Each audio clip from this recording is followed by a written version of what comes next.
Hey, YouTube, listen up. I know you don't like us, but PHNX Sun Devils won't be silenced.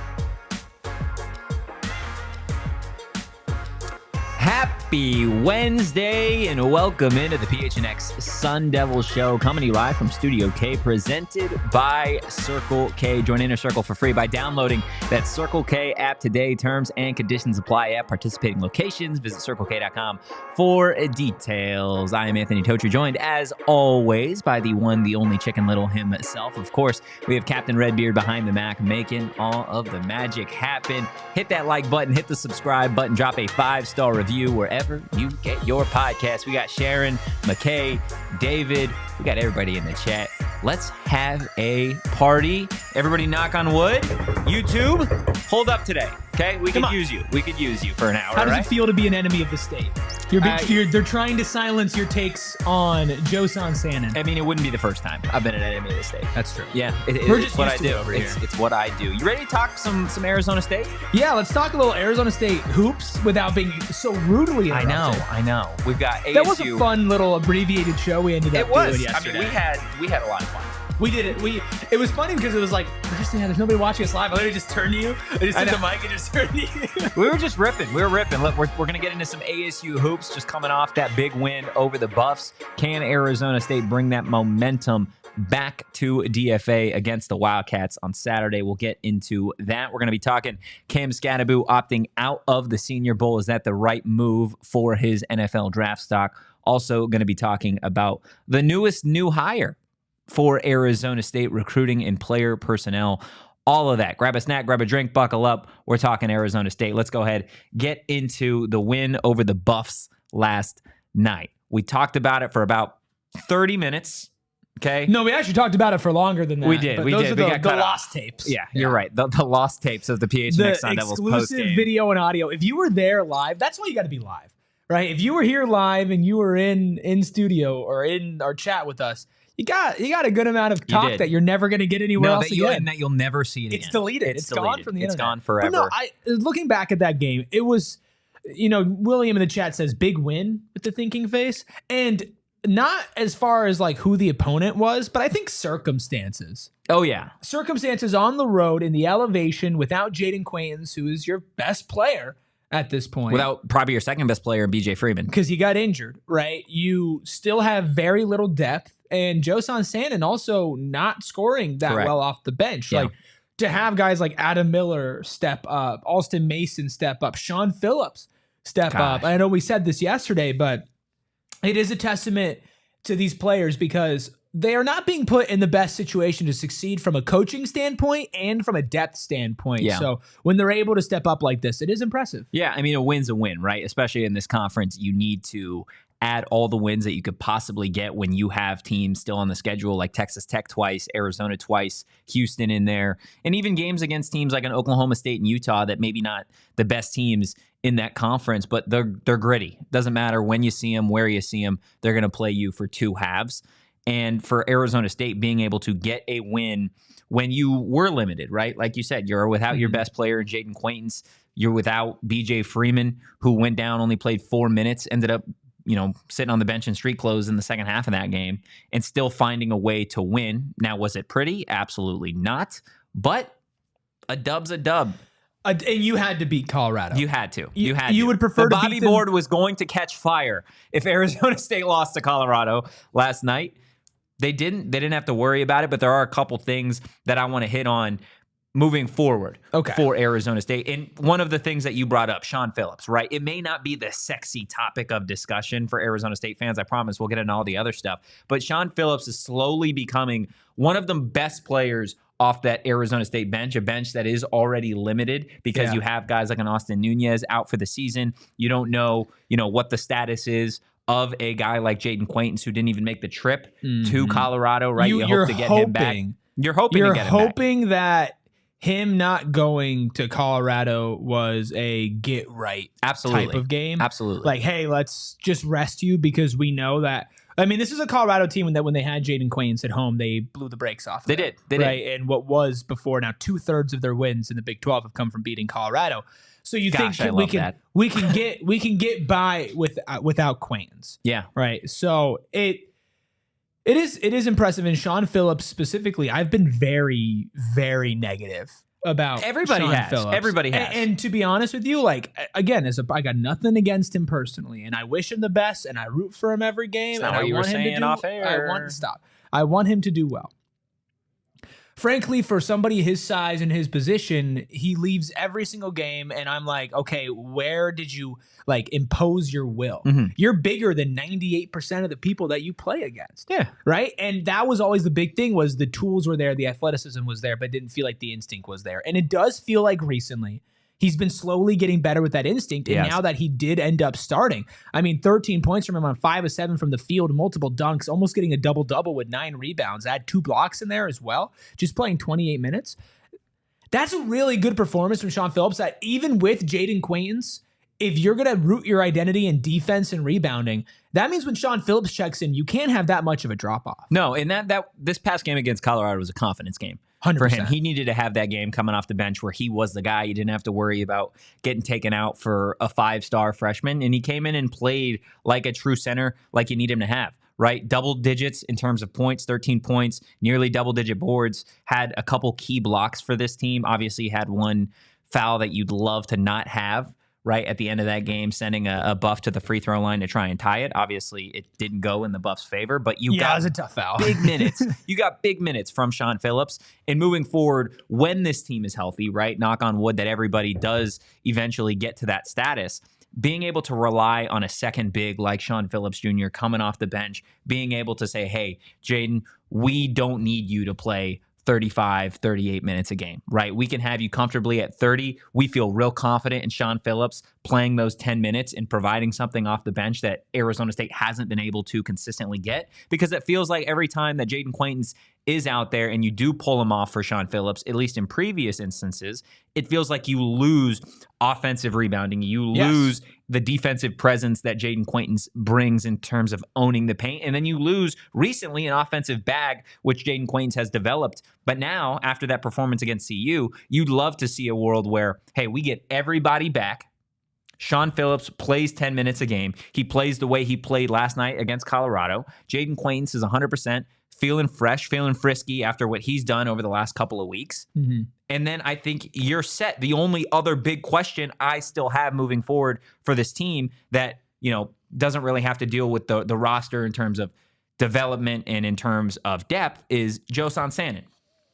Last night, one of his worst games that he's played at Arizona State. Yeah. Over the course of the last few weeks, he's either missed games because of injury or he's come off the bench and hasn't necessarily had the scoring finesse that you're accustomed to seeing from Joson Sanon that you saw at the start of the season. You need Joson Sanon to, in lack of better words, figure it out. Yes, and I don't think it's fully on him. He definitely has to be better, and he's missing shots, right? What, 1 of 7 last night?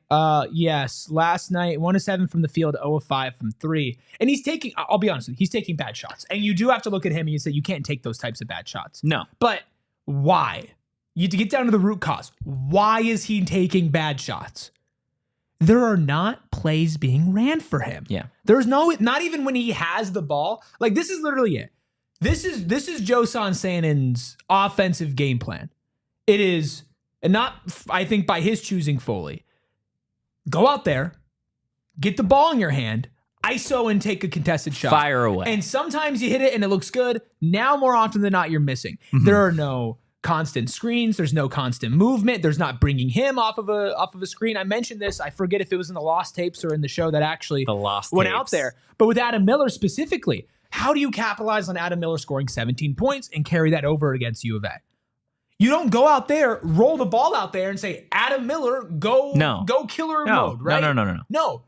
You start the game off by running Adam Miller off of a couple of screens and try to get him a singular wide open shot, because with shooters like Adam Miller, shooters like Joson Sanon, you get one shot to go in and you're feeling good. Yeah. Sanon comes out, bricks a couple contested shots, you're automatically out of rhythm. And if he's out of rhythm and not hitting shots for you, your short rotation just got shorter. Yeah. Like, he's just a minutes eater. He's a 5-star, dude. He shouldn't just be a minutes eater. You can't afford, this team doesn't have enough consistent scoring off the bench for him to just be a minutes eater. You have guys already like a Trevor Best coming off and literally just being on the floor so that Alston Mason can catch his breath and doesn't have to play 40 minutes, 39 minutes a game. But unfortunately, when you have guys that are just minute eaters, and I mentioned it last night, is I saw the worst rotation that I've ever seen last night. Tell me you want to see that. You want to see a full 5-minute rotation of Trevor Best, Amir Ali? Trevor Best was out there for 40 seconds. And for 40 seconds, that was the worst rotation I've ever seen. And again, that's not his fault.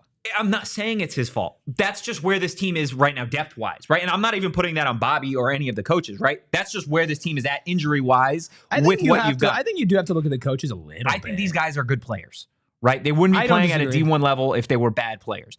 But right now, they're not in a position, especially in this conference, where this team is at, to go out there for 40 seconds, even if it is just for less than 60, to go out there and make an impact. And right now, this team needs to be able to have an impact for 2 full halves. That's the type of players that they need. That's the type of rotations they need. That rotation that I saw for the 40 seconds, I was screaming at the TV for all 40 seconds. It genuinely is only out of necessity.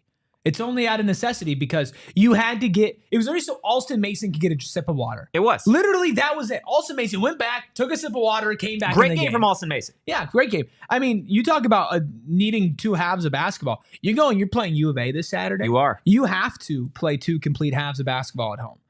You don't have a choice. I need them to. You've seen, and we're going to get to that. You've seen this team not play a full game against Kansas, against Baylor. Iowa State. Right? Against Iowa State, and you've seen this team have leads and be in games against the best of the best, right? So they can compete, but can they close? Can they finish? You need Quaintance to play. You need Sanon to show up, and you need, as a team, to have consistent effort from first and second half. You can't just be one or the other, but effort to me in this situation isn't even coming from like a lack of willpower or a lack of want, which when you see teams that don't have that, that's usually where it comes from. I think it just comes from pure exhaustion. Yeah. Especially from your guards. I think that's fair. 39 minutes for Adam Miller and Alston Mason each. A total of 2 minutes not played combined. Do you think this is a selling point at any point for ASU, just being like, hey, you can come transfer to Arizona State and you could play every minute of the game? No, you don't think so? No player wants to play 40 minutes, dude. I think college players do. I think college players absolutely crave it, especially guys that are coming from lower ranks. I think college players in an ideal world don't want to play 40 minutes. I think they want to play like 36, right? You want to be on the bench for 2 minutes when you're playing. And again, this is different. Would you when not I'm playing college basketball? When you're playing basketball with Gerald, sometimes I get tired. But would you not want to play? Okay, maybe that's just you lack competitive juice. No, maybe that's what it is. That's being you want to be out there 30 minutes. I'll tell you, I want to play the you entire want to know who game. doesn't lack competitive juice? It's me, Captain Redbeard. Well, Captain Redbeard for sure. Captain Redbeard, how competitive are you? Yeah. I feel like I don't know how competitive you are. You don't want to find out. No, I guess that's valid. I guess it's the quiet. It's the quiet ones. It's the quiet ones you got to watch out for. Yeah, I think that's fair. Look, before we move on to football, Nan1's in the chat. Fire everyone. This is where we're at after a win. No, it's not where I didn't we're say at. Fire everybody. No. Who said fire everybody? Do you think that this team carries over the momentum to that U of A game? I think they can. Will they? I don't know. I don't know with this team. I literally have said this a million times now. Any game that Arizona State plays, anything is possible. They could play like Mesa Community College, and they could play Tennessee. They could play Duke. They can play. Well, no, we saw what Houston. happened with Duke. No, I'm saying anything could happen. They could win. They could lose. It could be a tie. Bain could show up and blow up the entire place. Like it's everything. Hines Ward's the only one out. Everything is on the table. Everything is on the table when Arizona State plays basketball. Well, look, Damon and I, I'm so pumped. We have come to an agreement. Yes. For this Arizona game, I have been very gung ho on the fact that I think Arizona State beats Arizona in Saturday's game, and we've put hair follicles on the line. This is crazy. If Arizona beats Arizona State, then I will be getting a buzz cut. If Arizona State upsets Arizona, then the same will be happening for Damon Dog. So Buzz cut on the line. Buzz cut on the line. I'm here for it. And I get to cut either person's hair. That's the best part. That's not happening. That's the best absolutely part. not happening. I would have never, ever agreed to that in my life. Again, make sure you hit that like button, hit that subscribe button. And if you want to go to that Arizona State-Arizona game, still an opportunity to do so. We're going to have a little bit of an ASU takeover on Saturday. Going to be posted up at Postino for the morning. That's going to be an absolute vibe before we head over and watch Arizona State upset Arizona. And it's presented by Branded Bills. Love it. Show up, get a free Branded Bills hat, make it rain. Look at that. Whoa. Nobody saw that because the graphic was up. Great catch, though. Yeah, see, that's the competitive juices coming out. You caught hats. That's right. Like literally being thrown at you. Yeah. Congratulations. Absolutely love that. Are you committing? Is this your commitment to Arizona State right here? We're committing. We're committing to Arizona State. Go phnx.com. Click the little events tab. That's how you're going to get your outfit. Yeah, it does. I mean, Max knows what he's doing. Max, yeah, I love it. I love the good look. 3-hat Ruby. It's a good look. Yeah, 3-hat Ruby is maybe a new name that we throw on here. That's probably a weak one. Look, I want to know, what does everybody think of that matchup between Arizona State and Arizona? To the Sun Devils. Oh, Hunter Zona is spitting in the chat. Did they get it done? Do the Sun? Wow, he's coming in here with a ton of. Here, I got it. Okay, yeah, this is Branded Bills, baby.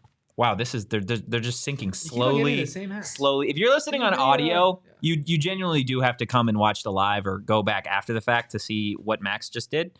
But you want to talk football? You know, I've gone from wearing a big hat to wearing a lot of hats. Many hats. Yeah. Let's talk football. Let's do it on the other side of this quick break. Dude, my head is getting pretty heavy right now.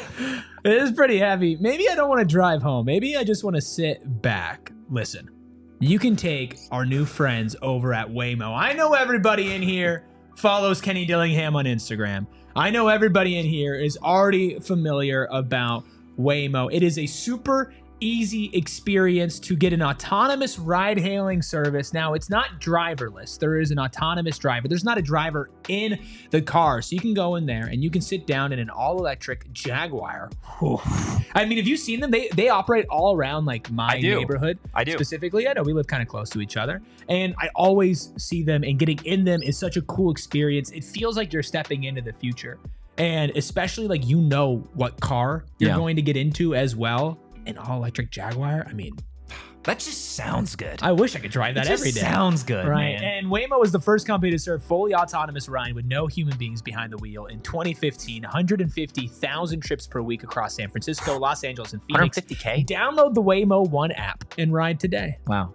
I love it. Look, me, Captain Redbeard, Erik, we don't really agree on everything. Would you say that's fair? I'd say that's more than fair. One thing, though, that we all agree on, not just for the PHNX Sun Devil Show, but everybody here at PHNX, we love Spanatos. Okay, Spanatos Pizza. We had it in the office just last week. That lasted maybe, 10 minutes in the office? Maybe. Before a number of pizzas, garlic knots, everything was completely gone. Spanatos, that good. Personal favorite, the red zone, got some peppers on there, got some ham, I believe, on there. It's so good. And look, Spanatos, they're hosting official watch parties throughout the Phoenix Suns seasons where you guys can watch the game with the Phoenix Suns dancers and the gorilla. Get all the info on the watch parties and pizza basketball contest at SpanatosPizzeria.com. Spanatos, the official pizza of the Phoenix Suns. Wow, we're doing... Can you hand me more hats? Yeah. Wait, do you want me to put them on, or do you want me to just... I got this. You got this? You want one at a time, or what do you want?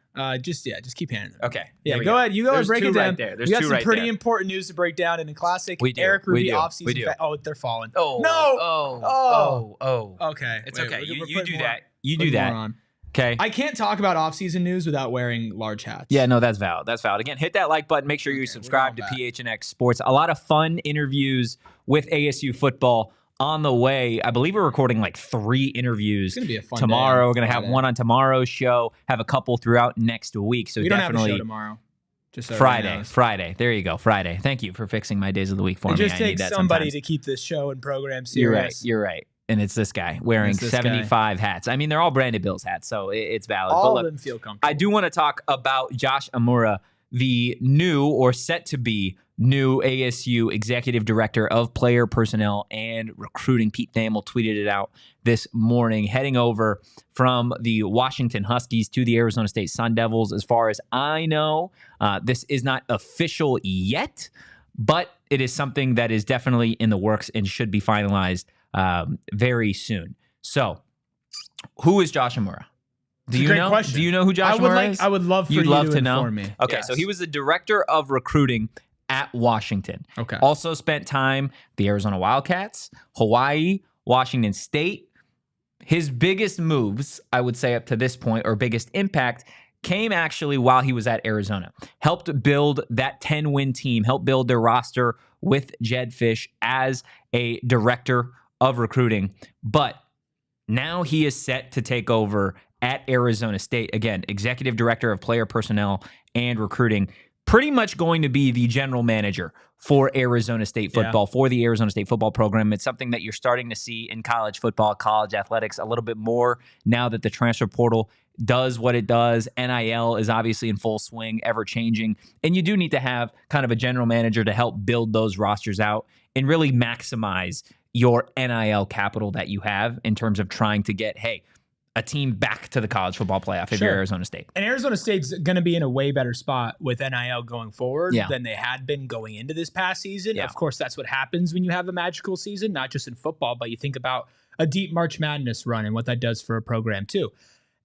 Having somebody who can still operate, though, and understand that ASU will never have, the tool bag to play with that Oregon, Alabama, Georgia, SEC programs. Revenue sharing is going to become a thing soon. Sure, but you're still going to be at not a disadvantage, because I don't think it's going to be that bad considering the success that this team has and the success we predict for them to have consistently going forward. But you still are going to need creative ways to retain some of these players that are going to come here and be a ton better than they expect to be. And now other schools are going to go calling. Yeah. Right. I don't know if the report was real. I don't know if Richard Cheese is reliable, but Sam Levitt, a $5 million deal, right? Yeah. To go to Oregon. You're going to have players who are going to, be on the target list to get poached from other teams. You need to have a GM. You need to have somebody so it's not just on Kenny. It's not just on Graham. Allow them to do their jobs and what they do best and turn this program around. Everybody's staring at me through the window I have about 100 hats on my head. I do need you to take the hats off. Why? I can't take you seriously. I can't take you seriously. You could take me seriously with a massive hat for an entire month, but you can't take me seriously with a Branded Bills tower. I'm doing a great job. You are doing a phenomenal job. I'm not quite sure how you have managed to. I have no clue, but it's working. How you managed to do that. But Sharon asking in the chat, is this a newly created position? From my understanding, this is a new position at Arizona State. They didn't have necessarily a general manager before. And again, his title is not going to be general manager. There is a team already of kind of recruiters and assistants underneath where Omura is going to be running. So he's going to have pretty much an entire recruiting team. But being able to capitalize on what Arizona State did in the college football playoff, after being able to capitalize on big-time players like a Cam Skattebo, a Sam Levitt, a Jordan Tyson, making national waves, being able to have a guy in your football program truly expand, elevate, and evolve what you've already done is something that, again, I think just signals another green light to what Kenny Dillingham and Graham Rossini are doing at Arizona State, right? Not necessarily waiting in the wind or in the wings, waiting for other programs to pass them up, right? It's like, okay, we were in the college football playoff quarterfinals. That's not the goal, right? The goal is a national championship. The goal is college football playoff every year. The goal is to be consistent. You don't want to be a flash in the pan. And you need somebody at the helm of recruiting and player personnel to be able to do that in today's era of college football, right? You mentioned taking stuff off the plate of Kenny Dillingham. Yeah. Being a head coach in college football may be the most difficult coaching job in all of sports as it stands right now, with everything that you have to do in terms of the transfer portal, recruiting, NIL, winning, changing conferences, retaining players. There are a number of things that you have to do on a daily basis. And, this guy is not necessarily going to take every single responsibility away from Kenny Dillingham as it relates to NIL and recruiting, but being able to have a guy whose sole focus and sole job is to say, hey, this is what we got NIL wise. This is how we can maximize the players on our roster and how we can maximize the actual space that we have on the roster. And because this is how we maximize our assets and what we have. Like, you might need somebody to be like, hey, this is where NIL budget, because it's not just about football. Yeah. Right? It's about balancing. How do we stay competitive in the NIL world when it comes to all of our student athletes? Yeah. Right? And how can we make sure that if Kenny's recruiting, that Kenny can walk around and say, hey, here's money that we can offer. Maybe it's not as much, but here's a good amount of money, and here's everything else we have to sell on. Now we can focus on my part of the job and getting you to feel comfortable here. But the same way with like ASU swim and dive, who's really good. ASU golf, ASU volleyball. Right? Like, how are we taking care? Oh, the hats you fell. lost the tower. The hats fell. Hats down. The hats have fallen. The words being uttered throughout the PHNX studios. That really, I'm not going to lie, now that that's over, that really hurt my neck. It took a lot of talent to be able to do that. This strong neck right here. Did we have another one somewhere? No, I threw them all in the ground. You threw them all? Yeah, I threw them all in the ground. Let's just, come on, man. Let's be better.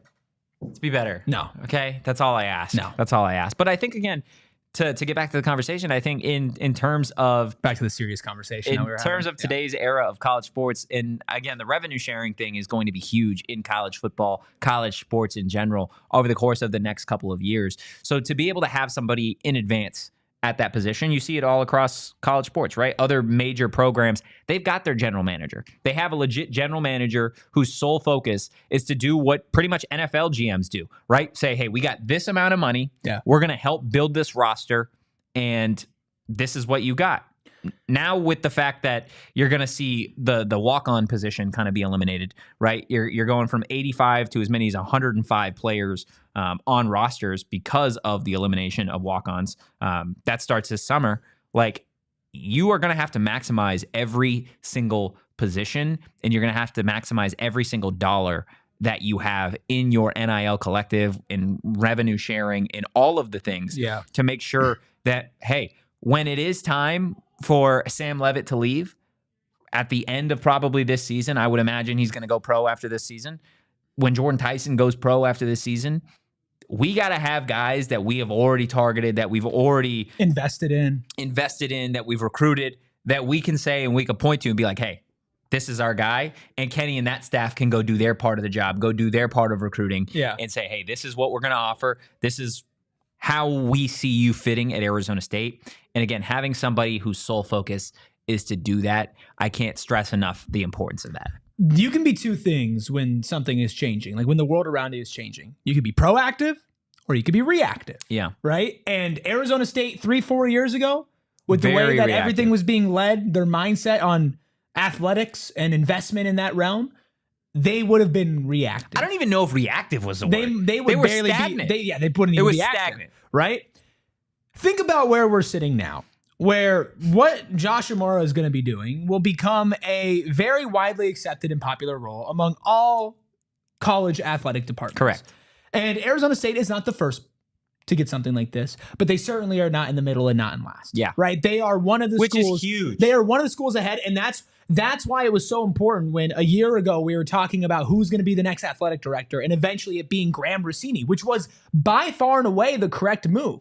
Right? You say, why would you take that long to hire somebody internally? Well, they made a lot of changes to try to figure out what it is and what we need to do to be consistently in the mix in the era of NIL in college football. Yeah. Right? So you have to give massive credit to Graham and the rest of the athletic department, Michael Crow, for, signing off on the investment. I know we want to give Michael Crow a lot of crap a lot of times, but he has just as much to do with the turnaround of Arizona State's athletic department as Graham Rossini, considering he hired Graham Rossini. He was the one that hired Kenny Dillingham. Does he have as much to do? Maybe not, but I don't know if he has as much to do. I'm not going to sing his praises quite yet. There's something to be said about empowering like investment in something that you didn't before. He stopped. He listened about NIL. Like he changed how he operated and he thought. And I think that whether it was forceful or not, it still happened. Yeah. Right. And I think that there is some credit that deserves to be had for that. So maybe not Erik the credit. Ruby, Michael Crow's biggest fan. All right. You want to hit a break? Not particularly. Well, guess what? Because you said that. Because you said that, we are taking a break.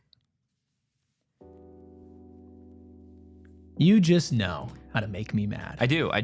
It's one of my many talents. It really is. Yeah. And that's why I love our friends over at Pure Edibles, because they have specific edibles that are targeted towards feelings, right? And every time I leave... How are you feeling? Right now, not relaxed. And that's why I need to get to the relaxed one as soon as this podcast is over. I'm going to sprint. They taste so good, dude. Sprint home. They taste and so take good. a relaxed gummy. The watermelon ones, delightful. Their Kicks, which is their version of Starburst, delightful. And it's not just relax, right? Some edibles go indica, sativa, hybrid, and that's great. And sometimes I can give you an idea of what's going to make you feel. But when you take edibles, you need to be prepared, because if you're not, sometimes it cannot be a fun experience. That's why Pure is awesome, because they have relaxed, uplift, unwind, balance, sleep, whatever you really need. They have a specific gummy for that. Plus, they're designed to be ripped or bit in half, so it's easily shareable, and you can dial in your direct dose. Go get yourself some Pure Edibles products from one of the over 130 dispensaries in Arizona. You know what goes great with Pure Edible? What? Some Circle K snacks. That is facts. Now I'm back. You got me back. I'm not mad anymore. It's what I do. And look, Circle K, they're taking it a step further, not just with amazing snacks and drinks, but they're trying to help you and everybody at home save money, okay? Open up another tab, pull out your phone, do whatever you need to do in the next 30 seconds. Go to the App Store, download the Circle K app, and you guys need to join Inner Circle. It's Circle K's free membership program that's going to help you guys save money every single day. Are you there? Are you at the App Store? So I already have the app, but it needs to update. So I'm updating the app right now. You update the app. Okay, and for everybody that is just now downloading the app, all you got to do to become a member is enter your email and phone number to be fully enrolled. That's it. The next time. All I'm doing, 480. I'm not going to say my number. Yeah, I was going to say that's crazy. The next time, crazy. You guys pull up to the pump, enter your phone number to start getting deals. We're talking deals like saving 25 cents per gallon on your first 5 fill-ups, but it doesn't stop there. So many more exclusive deals that they have if you are an Inner Circle member. Join Inner Circle for free by downloading that Circle K app today. Terms and conditions apply at participating locations. Visit CircleK.com for details. Look at all of these deals. A lot of deals. I'm just scrolling through the deals. I can't believe I almost said my phone number on it. That's wild. That would have been crazy. That's wild behavior. Luckily, that you need to calm a lot down. of people have the 480 numbers. Yes. So maybe that's what I'll do. I'll just leak your phone number. Yeah. Yeah. No. That's the game we want to play? I don't really want to play that game. I don't think you want to you. play that game. I don't really want to play that game. I can get pretty spiteful. Well, I don't need you to be. We're on good terms today. We are. We're good. Come on. Yeah. Because, man, your hands are so warm. Your hands are so cold. I know. Oh, my God. Just give me a second. Wow. This is awesome. This show is awesome. It's shockingly off the rails. Really? I feel like we've been on track for most of the show. I wore like 16 hats at once. Yeah, but we were still on the train when that was happening. Yeah. We didn't like. I was just like leaning out the window. Yeah. You were having way too much fun. You were having a lot of fun. Yeah. Captain Redbeard, how you holding up? Oh, great. Yeah. Congrats, Erik. That was very impressive with the hats. Oh, thanks. I was like, what did I do? Thank Where you. are you at? I don't know. Lock in. I've never thought I'd be complimented for wearing all the hats. I am going to be honest. I did not think I was going to get that many to stick, and they stayed on for a long time. Yeah. How many hats do you think? Like 10? A good number. Yeah. Good number of hats. That's a great guess. Yeah, that's what I do. Okay. Hit that like button. Cam Skattebo. Hit the subscribe button. Drop a 5-star review wherever you get your podcast. Yeah, I do want to get into Cam Skattebo. I think we will revisit the Michael Crow conversation at the tail end of the show today. I love Michael Crow. There you go. Clip that right now. We're clipping that. That's gone. That is out into Sometimes I forget that these things can be like recorded and put out there. That is going to the Twitterverse for sure. But yes, Cam Skattebo opting out of the Senior Bowl, turning his attention and his focus to the 2025 NFL Combine, the NFL Draft, and of course, the Arizona State Pro Day as well. Do we feel like that is the right move for Cam Skattebo to not participate in the Senior Bowl? I think it's fine. That didn't answer my question. What? Is it the right move? Yes or no? You said it's fine. Yeah, I think it's the right move. Okay. I don't think his stock could go any higher from going to the Senior Bowl. Is it a little disappointing? Sure. I think you would have liked to see him out there. But I think if I was his agent, I'd sit down and I'd go, you know what? The gain that you have from the Senior Bowl while there might be some, you might help your draft stock. I think the real thing that is going to help or hurt Cam's draft stock, as far as is he going to go top of the second round, mid-second round, or is he going to go in like the fourth, somewhere in between? What do you test at the combine? Yeah. Right. I think the combine, which I kind of think is stupid, but I think the combine is going to determine a lot about where within that frame. I'm such a non-believer in the NFL combine. I am too, but you know who is? GMs and coaches. So it doesn't matter if we believe but or not everybody's a big believer in it. No, and I mean, you did see, I think it was an anonymous NFL scout, like either right before or right after the Peach Bowl, say it doesn't matter what Cam runs at the combine. I slightly disagree. I don't think it, I think he's going to go. I think the floor is the fourth round. Floor is the fourth round. Yeah, that's the basement. And I think that's if he tests terribly. I think he's going to test better than people think. I do too. I think he's going to run better than people think. He's going to be a lot faster than people think he is. Yeah, I agree. And again, there are a number of reasons why you opt out of the Senior Bowl. And like you said, I think I don't see his stock getting any higher by playing in the Senior Bowl by any means. I think you just have a risk of injury at that point. Like everything that you need to know about Cam Skattebo, you saw. Right, you saw this past season. You saw it against Big 12 teams. You saw it against SEC teams. You saw it in the playoff. You saw it in must-win games. You saw it in rivalry games. He did everything. He threw touchdowns. He caught touchdowns. He ran for touchdowns. He was playing special teams. He had a game where he went for over 260 yards on the ground. Like, this kid did it all for you. That's the real test. Yes. I don't need you running in super tight short shorts, running 50 yards or 40 yards to tell me how good of a football player. I don't need, like, it just doesn't make sense to me. Like, I see why you'd want to have certain measurables. I understand that. And again, height-wise, he's not going to measure where you probably want an NFL running back to go. He's not going to run the 40 the way you would love and dream for an NFL running back to go. But you turn on the tape and you tell me that every team doesn't get better by having a Cam Skattebo on their roster. It's BS. And I don't think he would boost his stock by going to the Senior Bowl. He can focus on the pro day. He can focus on the combine, doing those little things, right? Like maybe shaving off like a tenth or two of a second on his 40 time. But we saw him when he had time to work in between last season and this season. Yeah.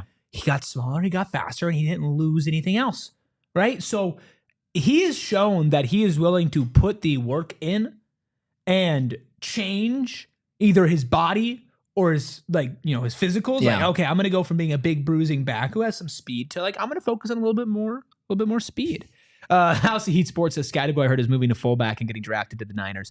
We did talk about, unfortunately, the Niners probably being a spot for him. As a spot. A lot of landing spots for Cam Skattebo. I don't see him fitting in really anywhere. I don't see him moving to a fullback. I just think you'd have such a limited role. There's not enough teams in the NFL that run, you know, formations with a fullback. Like there are 3 consistently? The Ravens, Niners. I could see him doing what some of a fullback does. Yeah, but I don't do that. I don't see him as a fullback. BC says, I see Skattebo as a Ram. I just Can don't. we not? Can we I stop? don't, though. Can we stop? Can we stop with the Cam Skattebo in the NFC West? I would say that's one of the teams that I would say don't fit him the most because they've already had, like, Kyron Williams is still there on his rookie deal. You just drafted Blake Corum last year. Like, there's no need for a third running back. There are too many holes on that roster. Cooper Kupp's gone in the offseason probably. Like, there are too many holes on that team. But you need another good white player to step up for Cooper Kupp. You don't need a third running back, though. I don't see it. There are a number of teams that could benefit because they have a need at running back. This is a really, really loaded draft outside of the quarterback position, at really every other position. So, again, I saw somebody in there that said if he runs a 4.55, he's going in the 4th round. Anything in the 4.4, he's going early 2nd. I don't think, again, something would have to come out for him to slip to the 4th round. I don't. Sometimes if he runs stupid. If he runs a 4.55 or a 4.6, I don't think it matters. I think he's going in the 3rd round at the latest. People are going to want Cam Skattebo on their team. He could play special teams. He could run the ball. He could throw the ball. He could catch up. He could do everything that you want him to do. There are enough running back needy teams with the kind of evolution now of this running back position. I guess a renaissance of the running back position because of guys around the league. Yeah, like, I mean, obviously, like, Saquon is the one. And who's I'm not sitting here saying he's a Saquon Barkley. I am. No, I'm kidding. We can clip that too. Let's just clip everything silly that Erik said today, and let's just put out a whole reel. I don't think we can fit that long of a video on Twitter. You have Twitter Blue? Yeah, but we can. PHNX Sun Devils we can. Uh, Will in the chat saying Titans, Lions, and Saints are the best fits. I disagree. I disagree Lions, with Lions I see like personality wise, but like positionally. Well, look, let's break those three down real quick. Saints potentially. I don't want him going to the Saints. Alvin Kamara is their only running back that I can think of at this time. I could see that happening. I don't see the Lions. They've got two running backs already that aren't going anywhere, and David Montgomery and Jahmyr Gibbs. That's not happening. The Titans, I could maybe understand it, but they're picking so high in the draft, right? They have the first overall pick. They're going to have the first they said pick. They weren't going to miss on a generational prospect. Cam Skattebo is a generational prospect. The first pick in the second round, third round, fourth round, etc. Taking Cam Skattebo in the third round for the Titans would mean that you are pretty much investing a second round pick on him. They have enough holes on their roster to where I feel like they could go in a different direction in a draft like this. Maybe it's a situation where they trade back in that third round to go get Cam Skattebo. I just don't know if I see a team that early in that round. But again, I said it on Southwest Bias, it's going to come out. I feel like there are enough teams that can talk themselves into splurging on a running back in the third round, or taking a flyer in the late second round where they're like, hey, we really love this guy, but we don't think he gets through the third round. Yeah. That maybe are like, hey, you know what? Cam Skattebo's our guy. Erica says, Jesus, where do you want him, Ruby? Nowhere in the NFC West. I think the Chiefs I could live with because he would do well. He would do well, and he would compete for a Super Bowl. Would he do well? Absolutely. What makes you think he would do well? What about the way Kareem Hunt and Isaiah Pacheco were used make you feel like? I think they would check down. When was the last Chiefs running back that did anything not named Jamal Charles? I think they would actually use him in the passing game a lot. I think they would check down to him a lot. But is that a success? Like, again, I mean, I guess you're competing for Super Bowls, whatever. But like in terms of usage of a running back, like, the running backs in Kansas City make me want to vomit. Like, they don't do anything. Okay. Isaiah Pacheco runs really hard. He's fun. I'm sorry. Get off me. I'm sorry. Get off. I'm sorry. I didn't mean to make you mad. Okay. I didn't mean to make you mad. Okay. Kareem Hunt is boring to me. Like, so give him an exciting back. But they don't. You are missing what I'm saying. They don't utilize their running backs that way. They don't utilize them in like hey, we're going to run the ball with this guy 15, 20 times a game. You know why they don't need to? Because they have the second best quarterback of all time. Like, that's what you get when that offense. I would love to see him more in Buffalo than I would Kansas City. I would like... At least Buffalo's like, hey, we're going to run the ball and it doesn't matter. I was just saying one team. I think Buffalo would be good. You said the one team that I would hate to see him on the opposite. It doesn't make sense. Well, I mean, because you're a Chargers fan. Yeah, but it just does, again, it doesn't. Am I wrong here? You watch, do you see Cam Skattebo on the Kansas City Chiefs being like, hey, this is a home run pick? No, he's a Saint. I'm calling it now. He's a New Orleans Saint? Yeah. Ugh. No, he wouldn't be on the Chiefs. Like, no. The Chiefs, all the running backs, just they're very much like service backs, and I feel like Scat is a little bit better than that. Yeah. So upgrade. Yeah, he's an upgrade, but he's not a Chiefs back. I just don't see that. Yeah, I don't see him fitting in that style. But that's just me. I feel like if they're gonna go get a running back, they are the team that's like, hey, we love a guy like and I brought it up again on Southwest Bias, like a Devin Neal, like a smaller, more. I think Devin Neal's more of a gadget back in my mind in the NFL. Like, obviously in college he was a lead guy at Kansas, but I think he fits more that style. Like, Cam Skattebo belongs in the conversation in terms of like what the backs in this class can go be potential wise. Remove Ashton Genty from this conversation. Cam Skattebo, Trevor Etienne, Omarion Hampton, those three are all potential workhorses, I think, at this next level. I just don't see Kansas City investing a third round pick in a workhorse back because they don't need one. They haven't ever utilized a workhorse not named Jamal Charles. I hear you, brother. Sometimes Erik Ruby pisses me off beyond belief. It just is. Sharon in the chat says, Cardinals, him and James Conner would be fun. We did talk about this. Totri, Bo over at PHNX Cardinals, and myself recorded a Southwest Bias right before this. Oh, boy, is our audio breaking up again? Uh-oh. Is YouTube? Raggy. No, YouTube's fine. Okay, YouTube is fine. Anyway, sorry, it's a little PTSD there. I know. A little PTSD. Ruby freaked out there for a second. Well, PTSD. We recorded Southwest Bias. We talked about would the Cardinals be the best fit for him. I would love him to stay home. I think there are a couple things that lead to that not happening. So that's coming out at 6. It'll be on our YouTube channel in all of our playlists, Southwest Bias, Cardinals, and Sun Devils. It'll be on our homepage. It'll also be in all of your audio feeds on ASU, Southwest Bias, and of course on Cardinals. Super as fun well. conversation. Yeah, it was fun. It was a good time. You definitely want to check that out. Yeah, William says audio cuts in and out, but video is good. Well, Captain Redbeard's doing everything that he can behind Redbeard the on the Mac case. to make Good sure. on my end. So It's good on your end. It's Well, all the viewers' fault. Maybe just hit the refresh button. I don't know. Make Here, sure you know what it is? I know where you're going. You know what it is? Not enough people have hit the like button. There it is. I heard on There it YouTube, is. audio only works if you hit the like button. Mm, So that's that. Great job. thanks. Great job, Ruby. That's Look, what we call make sure you professional. do hit that like button. Also, sign up to become a PHNX diehard. Head to gophnx.com. Click that little diehard tab. It's going to tell you everything that you unlock when you become a PHNX diehard. I don't even have to go to the website. I could just click this guy right here, boom, and he's going to tell you everything that comes with a diehard membership. I'm just your You're my diehard button. talking machine. You're my diehard button. The diehard button. You get so much. You get exclusive content. Of course, you know, Jared Bourget, who covers the Suns, puts a lot of stuff behind the diehard level, especially with all the Sun stuff going on right now. You get exclusive video content. You get to do PHNX Puffs tomorrow, actually. Kevin and I think Kyle is going to be on that one. I think we're forcing him to do that. Are going to be talking about the history of Captain Redbeard. The history of Captain Redbeard. On PHNX Puffs. Tomorrow. Really, really fun time. You get access to our diehard Discord where we could talk about ASU. Specifically, the ASU community is so alive, you know, so much better than I feel like it had been as far as activity Absolutely. about a year ago. And we still have the OGs in there too. So we appreciate everybody who's been in there, everybody who's new in there. You get discounts to our events like our watch party that we're doing, our takeover that we're doing, all at Postino. And then, of course, on Saturday for ASU U of A. And you do get discounts on merch, and you get one free piece of merch a year as well. You get so much more for being a diehard. Go phnx.com/join, I believe. Yes. Look, I do want to revisit that Michael Crow conversation because I feel like that name just, it evokes so much feeling and thought from the ASU community. So I want to get all your guys' thoughts on Michael Crow. I want to get Rubus's thoughts on Michael Crow, and I'll dish my own after we take this final break. Hey, you.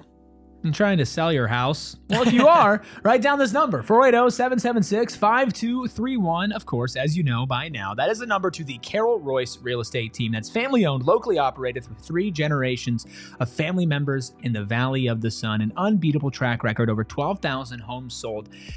And real estate is a tough business, right? And it's a tough thing to enter when you're trying to sell your home or you're trying to buy a home. And a lot of people are talking, yap.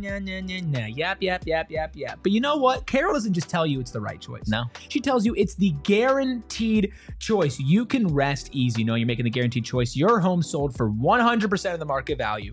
Or Carol's just going to pay you the difference out of pocket. No matter what, you're walking away with 100% of the market value, and that is a guarantee, and that is a cash offer. And sometimes she brings you more than just one. Sometimes she gets up to 6, 7, sometimes even 8 cash offers. If you're considering selling your home in 2025, the name to trust is Carol Royce, your home sold guaranteed realty. Have questions, call today, or visit Carol online at carolroyceteam.com. That's carolroyceteam.com. Look, if you've been with us the entire show, you obviously saw the Tower of Branded Bills caps that Going back. that Rubus was wearing. Ruby, can you do me a favor? Can you pull all of the Branded Bills hats that are different and just slowly start stacking them up? I'm going to stack them on my head. Just so we can show you guys how many different caps and hats and fitteds and truckers and everything that Branded Bills has to offer. Make sure you elevate your brand with Branded Bills. It's the perfect headwear and apparel. Okay, like I said, snapbacks, truckers, fitteds, beanies, tees. They've got you covered with performance, style, and little hat towers if you so care to do so. Look, whether you're wearing a cap to go to the gym, to go to work, maybe you're the type of person that wears a hat on a date, Branded Bills, they've got you covered with everything that you need. They've also got partnerships with Arizona State. They do some charity work with the University of Arizona as well. Head to brandedbills.com and use that code PHNX for 20% off your first order. Now I'm ready to talk about You're capped up. Yeah. Love that. Love that for you. I like the white on white though. Yeah. Like you started with the white on the bottom good. and then got the So white on it's the a top. sandwich. Do you have a favorite out of those? Oh, they're all so good. Let's see. I like this one. White hats are tough sometimes with me though. I usually go with the black hats. I like the camo. The camo one's good. I'm not a huge, like, truckers are not totally my vibe. That's like every once in a while type of thing. So yeah, you I don't like strike this me one. as like a trucker. I have a couple. It's more of a red beard kind of cap. Couple truckers hats. This is a solid one right here. This all black one. All with black, just the, yeah. The pitchfork on it is really, really good. This white one's good as well. I mean, I like all of them. You watch the shows. I mix it up. You do. All the you time. do. Bo's wearing one today. Everybody here at PHNX loves our friends over at Branded Bills. Ben has it right in the chat. What'd he say? He just said, clearly Erik wears mini hats at PHNX. Do you? I'd say so. I love it. I love it. Look, I'd say so. Let's go ahead. Let's revisit that conversation on Michael Crow, obviously the president at Arizona State. How do you feel like over the course of the last 365 days, his maybe not role, but his image at Arizona State has been changed, evolved because of the success that Arizona State has had specifically in that football Do you know program? where it started? The floor. Well, okay. Yeah. At least in terms of sports viewers. Yeah, okay. So I'll say that. We are going to talk about this from purely a sports perspective. Correct. From a university standpoint, Michael Crow has done wonders with the University of Arizona. Wow. That was tough. I was going to say with the university in the state of Arizona. That was a tough one. That was definitely a tough one. ALLCITY Sports. You got to do like 10 Hail Marys after that. Says Kenny saved Crow. I need somebody to save me right now. Yeah. Michael Crow has done wonders for the university itself, is what I was trying to say. And as far as like national standing and overall like respect towards ASU as everybody in the chat's mad. Yeah. I mean, throw it at him, dude. That was bad. That was bad. Let him know. Grill him. That was bad. That was really bad. I can't believe you said that, to be honest with you. I got to take a walk. Take your walk. It's fine. Think about what you've done, what you've said. Try and be better. And I expect you to be back in 60 seconds, better than you were before. I think in terms of Michael Crow and his image, and specifically with the hire with Graham Rossini, Kenny Dillingham, and the elevation of the Arizona State football program. Shane just yelled at me. I mean, rightfully so. No, he just told me I can't stand up during shows anymore. Oh, well. Apparently I do it too much. That's, I don't know. Everyone's saying boo, throwing tomatoes at you, doing all those things. Everybody's calling me ESPN Erik. Nah, that's tough. Wow, new That's nickname tough. just dropped. That's crazy. That's That's tough. crazy. I think I'm done talking for this episode. That is tough. Hey, this is all the hats they squeezed my head. Look, I think in terms of the elevation of Arizona State football, college football playoff appearance, switching to the Big 12, whether Arizona State had to be dragged there or not, like his image has kind of gone under the radar because I feel like so many people with the whole Herm situation and the Ray Anderson situation were fully trying to set Crow ablaze, his image at least, right? Saying he did this, he didn't do this, he, let this carry on with Ray, with Herm, the basketball program, letting Trisha Ford go, right? Or not letting her go, but not really matching what she was being paid to go to another school. Bob Bowman obviously leaving for Texas. Like, there are so many things within the athletic program that happened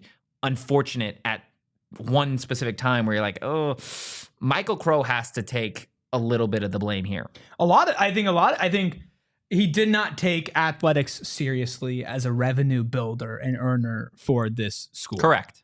And a lot of people, especially athletics fans, were like wanting to get him fired. And what I was trying to say before is like outside of sports, like as far as like national recognition for the school, like he did so well. He wasn't going anywhere. No, so, absolutely not. I am grateful that he got his head out of his butt when it came to athletics.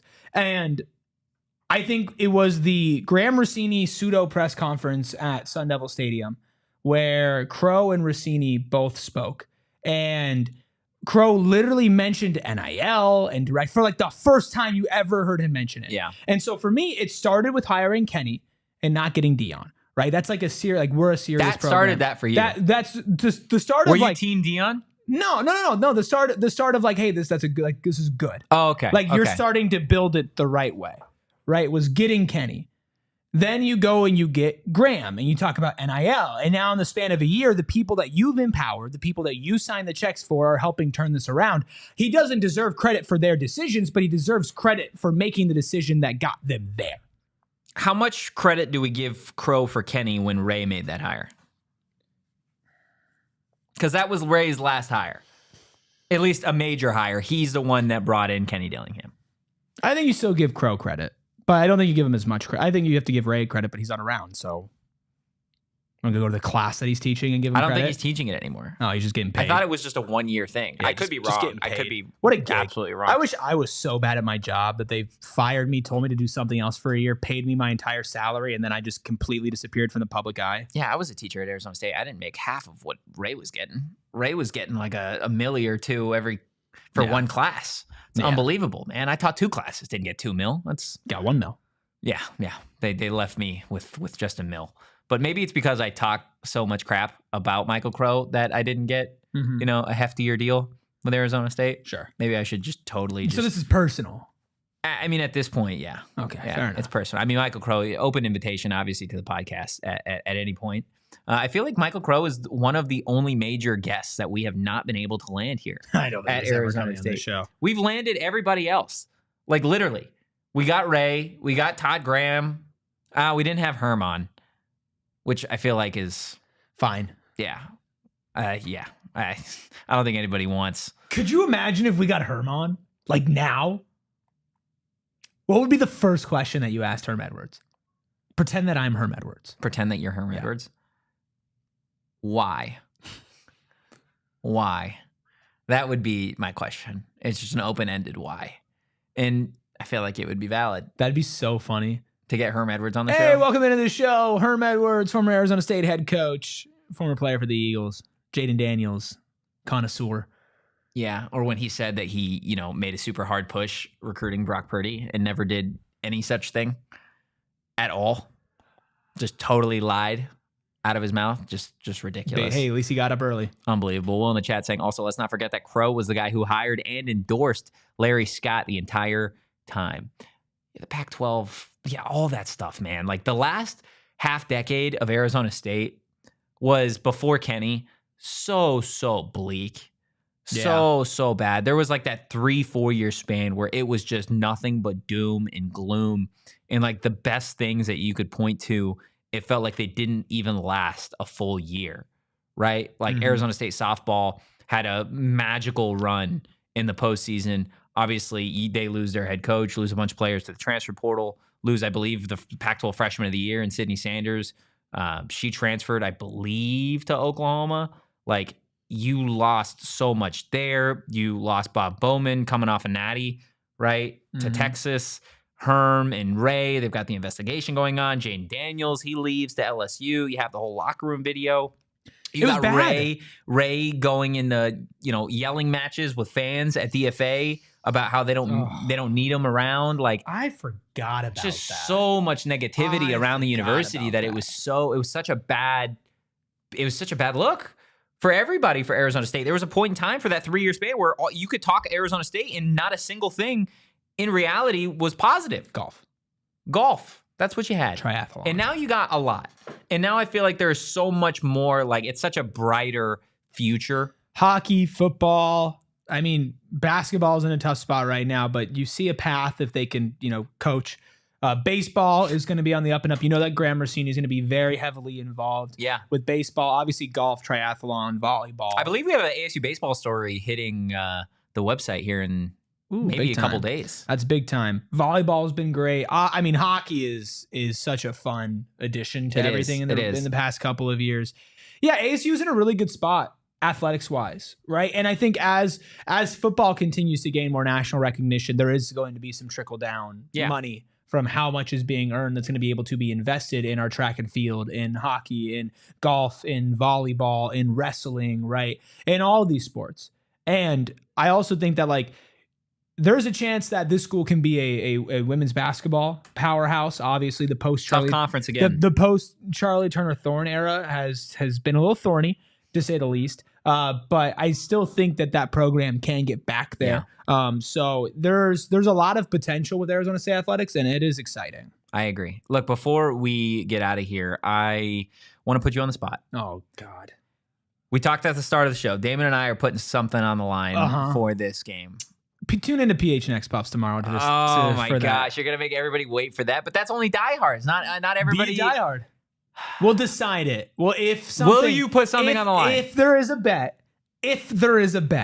the bet will be decided during PHNX Puffs. Dude, such a pansy. Look, guys, give him crap.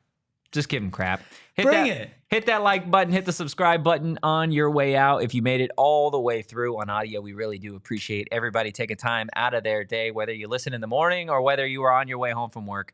We do appreciate you, whether you're an Arizona State fan or just a fan of the Big 12 or college athletics in general. If you enjoy the content, you give us a follow at PHNX Sun Devils. You can follow me at Anthony Totri. You can follow ESPN Erik here at Erik Ruby. That is Erik with a K. You can follow the captain of this beautiful vessel, Captain Redbeard, at K Coop Sports. No show on Thursday, but we will be back in action on Friday. So make sure you tune in to that. We got some Suns post game tonight for you, right? Suns Timberwolves tonight. Massive game. Timberwolves right ahead the Suns in the standings. Also on Friday night, Suns Warriors, an away game. We're doing a watch party at Gila River Resorts and Casinos Wild Horse Pass. So if you want to come hang out, if you like both, or maybe you just want to come say hi, you're in the area, come say hi. Tip off for that is at 8. Pregame is at 7:30 on Friday. We'll be getting there a little bit earlier than that and getting everything set up. But yes, come say hi. Come support the Suns show. They could be making a big trade soon. So come say hi to your boy. Love it. Will, we love you. Will says no show Thursday. Do you hate me? Well, Will, we're doing a show on Friday. And then we're doing a show on Saturday. It's what we do. Yeah. And Will, you better be there for the takeover. There you go. Or else we do hate you. Wow. Yeah. You heard it from ESPN Erik himself, guys. Again, back at it on Friday. In the meantime, go Devils. Peace. We all silly like the mayor.